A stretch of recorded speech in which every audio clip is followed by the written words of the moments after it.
На База ТВ время новостей. Здравствуйте. Коротко о главном.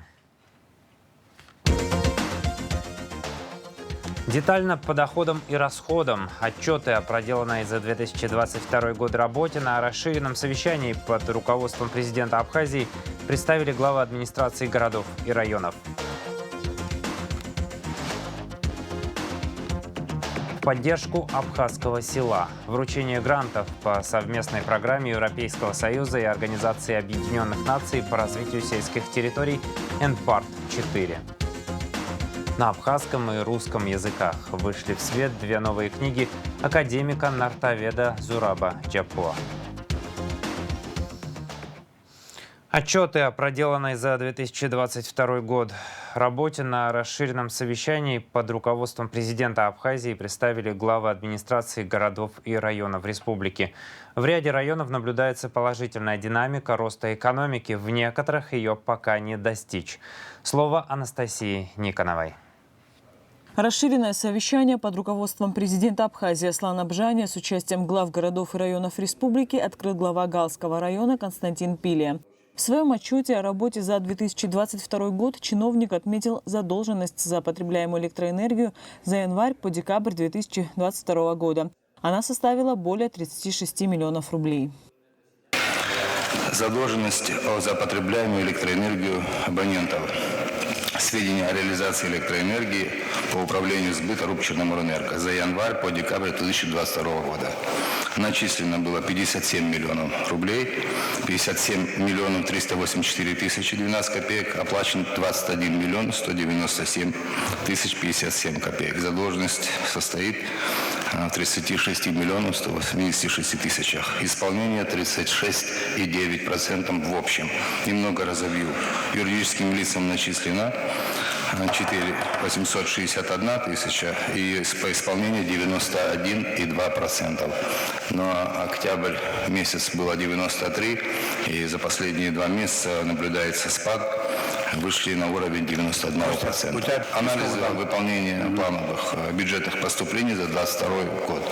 Общий объем 56 миллионов 190 тысяч, при плане 48.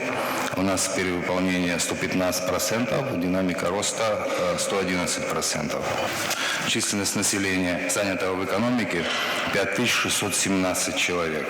Из них индивидуальных предпринимателей в районе 430 всего, юридических лиц 74. В государственном секторе задействован 1486 человек, в негосударственном 4131 человек.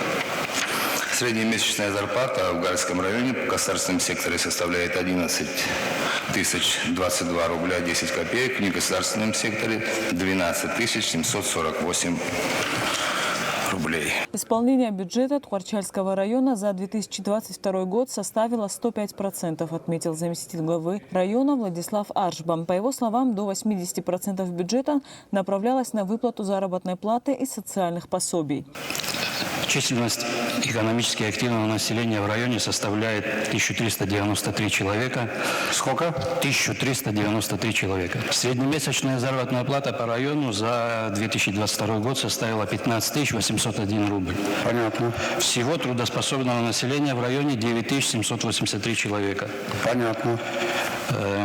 В отделе соцобеспечения Тхуарчальского района состоят на учете по состоянию на 1 января 2023 года 4402 человека. Это различных категорий, там более около 25 Это пенсионеры? Да, это пенсионеры.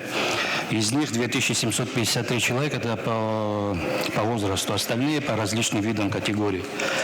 433 пенсионера получают только абхазскую пенсию, остальные – российскую. Около 1900 человек получают российскую пенсию. Понятно.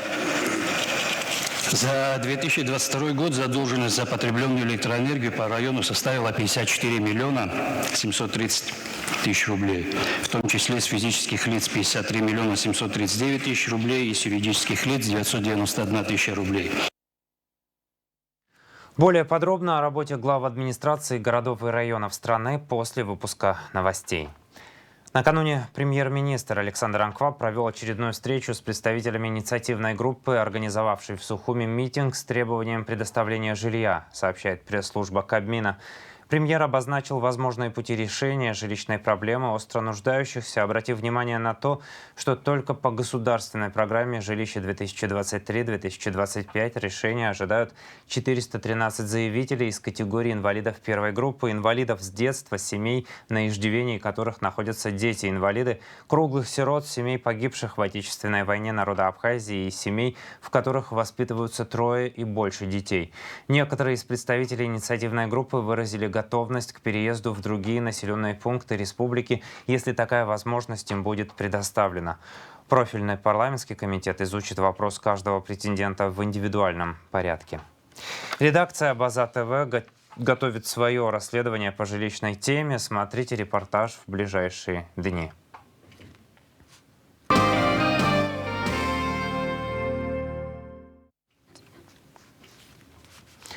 Фонд социального страхования и охраны труда завершил 2022 год с перевыполнением плановых показателей. Впервые за все годы существования фонда план по доходам перевыполненный составил 119%. При запланированных доходах в сумме 122 миллиона 817 тысяч рублей в фонд поступило 146 миллионов 191 тысяча, сообщил Апснепресс председатель фонда Бакур Бебия. Актуальные вопросы абхазо-сирийского межгосударственного сотрудничества в политической, торгово-экономической, банковской сферах обсудили в области также спорта в Москве в посольстве Сирийской Арабской Республики чрезвычайный и полномочный посол Абхазии в Сирии Баграт Хутаба с чрезвычайным и полномочным послом Сирии в России доктором Башаром Аль-Джаафари, сообщает медиацентр МИД. Баграт Хутаба поздравил господина Джаафари с назначением на должность. Он назначен в ноябре прошлого года. Особое внимание было уделено предстоящему заседанию Абхазо-сирийской межправительственной комиссии, которое планируется провести в Абхазии в 2023 году. Более 36 тысяч сигарет за последнюю неделю пытались незаконно вывезти из Абхазии в Россию. Об этом сообщает пресс-служба Краснодарской таможни. С контрабандой на МАП «Адлер» за 7 дней было задержано 4 машины, следовавших из Абхазии. Пешеходы также пытались нарушить закон, переносили сигареты в чемоданах, пакетах и сумках. Всего с 1 января на таможенном посту пресекли 36 попыток табачной контрабанды из Абхазии. По всем фактам незаконного перемещения табачной продукции через российско-абхазскую границу возбуждено 72 дела об административных правонарушениях. В поддержку абхазского села вручение грантов по совместной программе Европейского Союза и Организации Объединенных Наций по развитию сельских территорий НПАРТ-4 состоялась в Сухуми. Международная организация поддержала 22 из 30 поданных заявок на реализацию социальных проектов в разных районах Абхазии. Подробности в репортаже Марианны Котовой. Совместная программа Европейского Союза и Организации Объединенных Наций по развитию сельских территорий грантовой программы НПАРТ-4 финансирует 22 социальных проекта в Гагрском, Гудаутском и Очимчирском районах. Среди одобренных проектов – установка оборудования в реабилитационном центре, строительство детских и спортивных площадок, установка окон и отопления в школах, ремонт системы водоснабжения и другие. В нашем селе несколько скважин было пробурено, но мы не обращались конкретно, наш поселок не обращался к правительству, потому что могло это очень долго затянуться, и мы решили своими силами сделать скважину. Когда у нас это получилось, уже мы обратились к программе ПРООН, и они нам помогли, откликнулись на нашу просьбу. Благодаря программе жители сельской местности решили насущные проблемы, решения которых было не под силу местным властям. Например, абхазчанба получает уже второй грант. Благодаря первому в Гагрской больнице появился анализатор крови. А в этом году в селе Лапстерха будет построена детская игровая площадка. Мы собрали людей, мы собрали общественность, депутатский корпус, привлекли администрацию. И как бы в общем созыве, так сказать, в собрании решили, что самое необходимое. Конечно же, в селах есть много, так сказать, у нас проблем насущих, которые есть. Но мы решили сделать маленький праздник для детей. Вот. И общим, так сказать, решением пришли вот именно к такому выводу, участвовали в проекте и, вот, так сказать, успешно взяли грант. Вот. А в Очимчире появится место, где будут проводиться сельскохозяйственные выставки и другие мероприятия, на которых жители села смогут в самом выгодном свете представлять свои достижения и привлекать внимание к своей деятельности. У нас выстроен 100 квадратных метров, более 100 квадратных метров зала. При поддержке СССП 3 комнатки были потом отремонтированы, а сейчас для ремонта зала нам выделили материал для того, чтобы мы отремонтировали зал сам, где мы можем делать выставки сельскохозяйственных проектов, чтобы мы могли организовать показ наших местностей для приезжих гостей, где будет полноценный зал. В связи с ограниченным бюджетом программы районные инициативные группы приняли решение направить имеющиеся средства только на социальные проекты. Максимальный объем финансовой поддержки некоммерческих проектов составил 1 миллион рублей. При этом претендент на грант должен был осуществить софинансирование в размере 10% от общего бюджета проекта. Они должны приобрести что-то тоже для реализации своего проекта, либо, если это социальный проект, могут физический труд свой вложить. У нас был хороший пример в Кутоле, например, мы поддержали, в прошлом этапе поддержали строительство футбольного стадиона, то есть мы им предоставили средства, мы приобрели покрытие, мы приобрели сетку, а все они делали. Работу, то есть сами жители там сварку, собирали сами местные жители. И в Вадюбже тоже был такой пример, то есть где люди сами собираются и реализовывают проект вместе. Главная цель программы по развитию сельских территорий – содействовать улучшению качества жизни и социально-экономических условий сельского населения Абхазии. От нас какая стоит задача? Это дать возможность местным жителям принимать решения о том, как их район должен развиваться, как они видят, их район должен развиваться, и определенную автономию этим людям дать, чтобы они могли... Это все же люди из социальной сферы, есть предприниматели, есть там, представители некоммерческой организации, учителя, директора, там, с администрацией у нас есть представители. То есть у них есть какое-то свое видение, и мы хотим помочь это видение структуризировать и дать им финансовые возможности это видение реализовать у себя в районе. Получатели грантов ПРООН без присмотра не оставляет и после осуществления проектов. Координаторы программы интересуются, какую пользу принесло реализованное.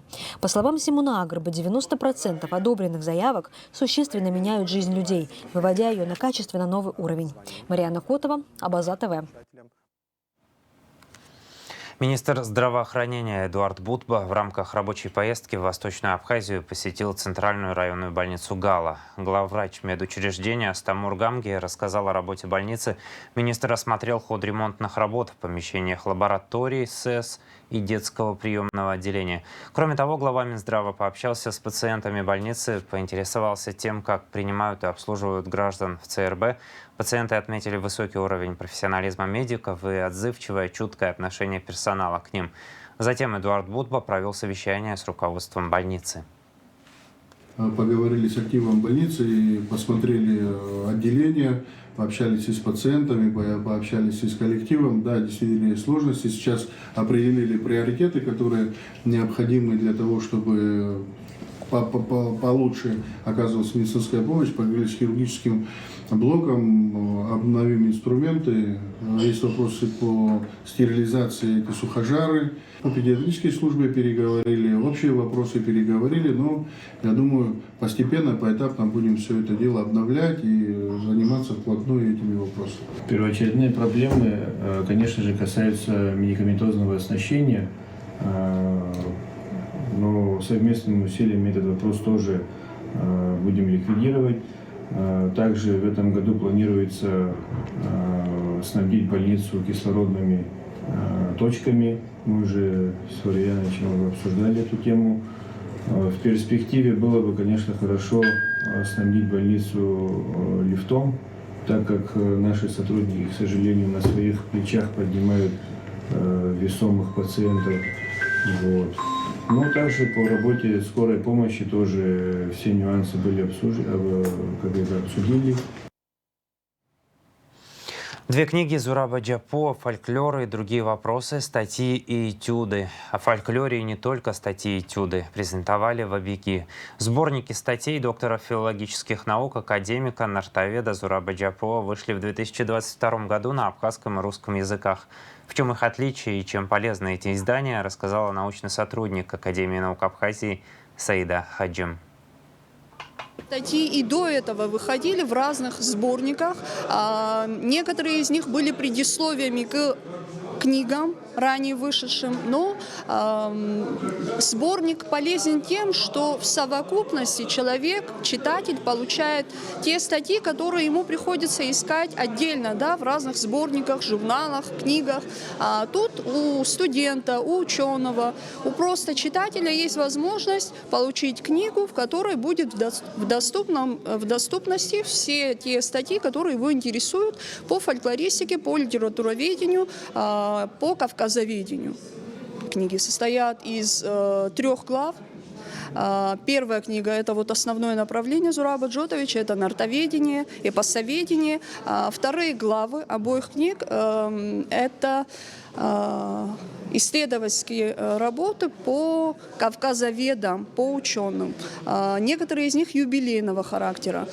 И третий – это вот краткие такие очерки, заметки автора Зураба Джапо. Видеоверсию презентации книг Зураба Джапо смотрите сегодня в нашем эфире. Новости АГУ. Ректор Абхазского государственного университета, академик Олег Угварами, по приглашению ректора МГУ имени Ломоносова принял участие в торжественных мероприятиях, посвященных Дню создания Московского университета, который отмечается 25 января как Татьянин день. Об этом сообщает руководитель отдела информации и медиакоммуникации АГУ Алхаз Чхамалия. В этом году Московскому университету исполнилось 268 лет. С 2005 года эта дата официально является в России Днем российского студенчества. Праздничное мероприятие посетил президент России Владимир Путин. В Москве Олег Угварами, а также провел ряд встреч, посетил Мехмат и кафедру высшей алгебры МГУ. В поездке его сопровождает помощник ректора Анжела Каджая. Абхазский государственный университет посетила делегация представителей вузов Крыма и Донбасса, в частности Керченского государственного морского технологического университета, Донецкого национального университета экономики и торговли, Луганского государственного университета, Луганского многопрофильного педагогического колледжа. Состоялась встреча гостей с проректором по международным связям и экономическим вопросам АГУМ Максимом Гвинджи, на которой обсудили перспективы развития сотрудничества. Также членам делегации показали лабораторию технологий субтропических культур университета. Декан агроинженерного факультета Розетта Смыр ознакомила коллег с деятельностью факультета и выразила заинтересованность в развитии контактов в области пищевых технологий и сельского хозяйства. Об этом также сообщает Алхаз Чхамалия. Мы продолжаем телевизионный проект, посвященный 150-летию художника Александра Шервашидзе-Чачба. История вторая. Александр Шервашидзе-Чачба, художественный критик. Автор проекта Эльвира Арсалия, гость проекта искусствовед, директор Государственной национальной картинной галереи Сурам Сакания. Проект реализован при поддержке Абхазского общественного фонда развития Амшра.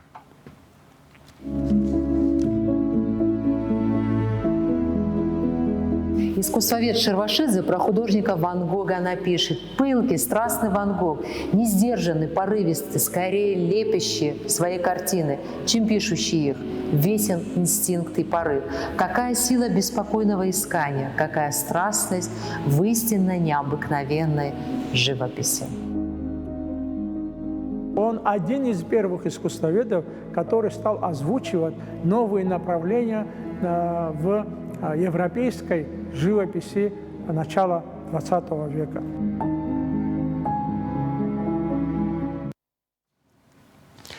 Историю вторую Александр Шервашидзе-Чачба, художественный критик, смотрите в нашем эфире.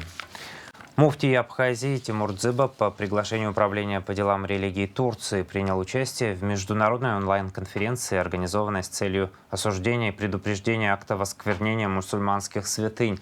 В онлайн-конференции участвовали представители мусульманского духовенства 80 стран Азии, Европы, Ближнего и Дальнего Востока, Африки и Океании. Об этом сообщает пресс-служба Единого духовного управления мусульман Абхазии. По итогам конференции была принята резолюция, осуждающая акты осквернения мусульманских святынь и призывающая компетентные органы стран мира пресекать данные акции. Мусульмане Абхазии возмущены актом сожжения Корана, осквернения священной книги миллиарда мусульман. لقد أحزننا هذا العمل مرة أخرى والمسلمون من الأبخازية يحزنون ويغضبون على هذا العمل. По итогам нашей конференции предлагаю создать документ, осуждающий данные действия, направить руководству стран, граждане которых совершили данные действия, с осуждением таких действий, а странам ислама выразить и вручить ноту протеста в МИД этих стран. جزاك الله خيرا السلام عليكم. جزاكم الله خيرا كثيرا لهذه اللقاء مباركة. وعليكم السلام ورحمة الله وبركاته. نشكركم. يعني حتى اختلاف الألسن يدل. Продолжаем выпуск. Русдрам продолжает радовать зрителей лучшими спектаклями. 27 и 28 января в театре играют абхазскую комедию «Рассказ Мула Старого Хабуга» по Фазилю Искандеру. Узнаваемые исторические персонажи и животные с человеческими характерами, кавказский колорит и абхазские особенности быта. В течение 1,5 часов зрители ощутят неповторимую искандеровскую атмосферу, переданную через его тексты, стихи и игру актеров театра, который носит имя великого писателя. Спорт. Участники из Абхазии стали победителями и призерами первенства Краснодарского края по боксу среди юниорок. В турнире приняли участие 131 участник из 22 муниципальных образований Краснодарского края и Абхазии. Поединки проходили в 12 весовых категориях у юниорок, в 13 у девушек и девочек. Абхазские спортсменки, воспитанницы тренеров Давида Авицба и Эдуарда Допеляна, завоевали 3 золотые и 1 бронзовую медали. Бронзовый призер первенства Европы по вольной борьбе, победитель первенства России Даниил Харчилава примет участие в международном турнире по вольной борьбе Кубок Ивана Ярыгина.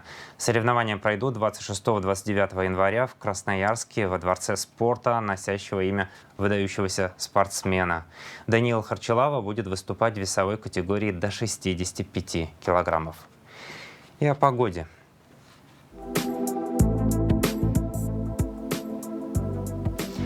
В пятницу 27 января в Абхазии ожидается переменная облачность без осадков, атмосферное давление повышенное, температура воздуха ночью от 1 до 6 градусов, днем от 8 до 13. Температура морской воды 10 градусов.